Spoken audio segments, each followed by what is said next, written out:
Prima is just the best beer. It's the best, my favorite beer. It's my desert island beer.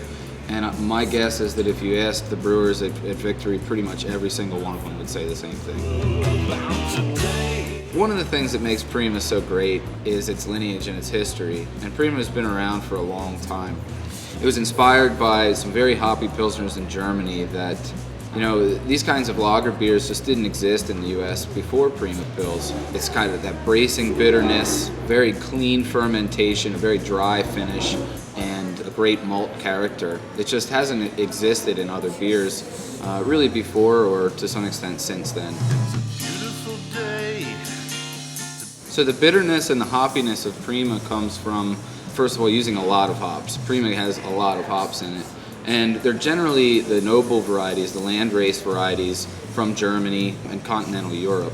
So we're talking Saaz, the Tettnang varieties, Hallertau varieties, and Spalt.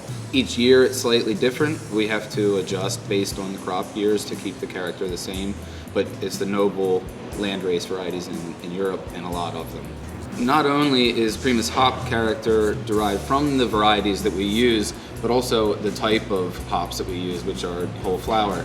So we use a lot of these whole flower hops. We don't just want the bitterness and we don't just want the hoppy character, we want all the nuanced flavors and all the subtleties that come with hops. And really the only way to get that is by using the whole flower, unprocessed hops. When they're pelletized, a lot of those nuanced and subtle flavors are lost just in the process of pelletizing.